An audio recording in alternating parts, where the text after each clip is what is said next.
गएर मेयरलाई कुन तरिकाले ल्याए के सोध्दै थियो 2 घण्टा अगाडि हटाए भन्ने कुरामा चाहिँ कहाँबाट थाहा पायो त त्यो चाहिँ थाहा भएन 2 घण्टा अघि हिजो बेलुकासम्म देखेको हो आजसम्म अघि 1.5 घण्टा अगाडि थियो होइन त्यहाँबाट हटायो त्यो भने हामी आउँदैछौँ भन्ने थाहा पाएर हटाएको त्यही सोच्नु पर्यो अब त्यही पनि सोच्नु पर्यो अब हिजोसम्म हटाएको थिएन कति दिन आएर लागेको को हो ठेकदार त हामी आउँदैछौँ एक त चाहिँ त्यो इन्फर्मेसन कसले दियो दोस्रो कुरो त ऊ कानुन बमोजिम काम गर्दैछ भने त हटाउनै पर्दैन हामी त कानुन बमोजिम गर्नेलाई त छुन चलाउन होइन नमस्ते कानुन विपरीतै थियो सर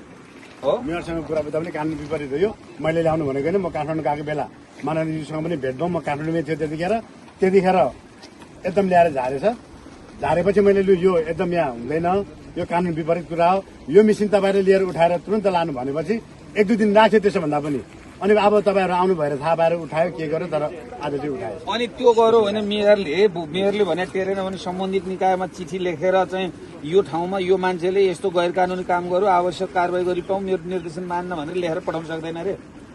त्यही त हो त्यो विषय त्यो त सक्नु पर्यो होला नि त होइन हटाएछ आज हटाएछ भन्ने खबर मैले पनि यहाँ चाहिँ खोइ के भएको हो कहाँ यहाँ विवाद निस्केको ठाउँ यो तल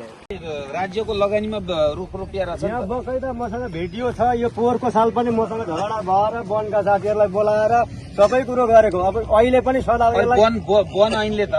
त्यसरी आफूले गरेको वृक्षारोपणलाई चाहिँ गर्यो भने त चाहिँ तपाईँको थुनेर कारवाही गर्ने ऐन छ त अनि त्यो विषयमा कसले उठान गर्छ त त्यो त सम्बन्धित वनलाई लास्टमा वनले किन रोकेन भन्दा वन पनि मिल्यो नत्र आफूले रोके रुखमा यतिको खनेर यति गहिरो पार्दाखेरि त्यो वन कहाँ यो छ नि यो तत्काललाई यो उत्खननलाई रोकेर अहिले यो लाग्न रोकेर नि पहिले यहाँको मेजरमेन्ट हुनु पर्यो र यो उठाइसक्दाखेरि पनि त्यही लेभलको माटो हुनु यो ग्यारेन्टी हुनु पर्यो क्या यहाँ त्यसलाई के छ मेकानिजम त यही हुन्छ लेभल लिएर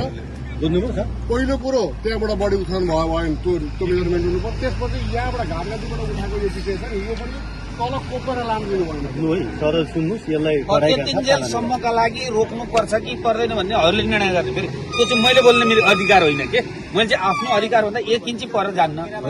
हजुरले त निर्देशन दिनु होइन मैले त मैले स्पष्ट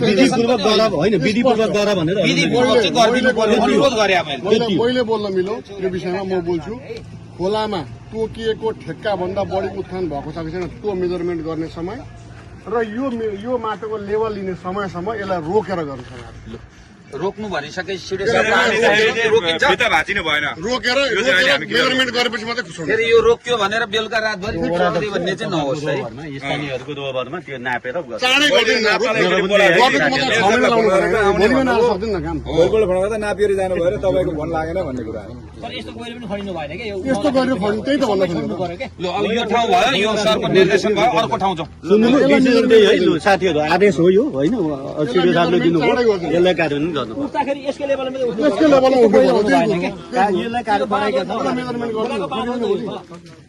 भोलि गरिदिनु न ठेकेदारलाई पनि खोलाको बाँध भएकोले त्यस्तो गहिरो हुनु भएन यसकै लेभलमा जानु पर्यो क्या फोन गरेर रोकिदिनु माल उठ्दाखेरि यसकै लेभलमा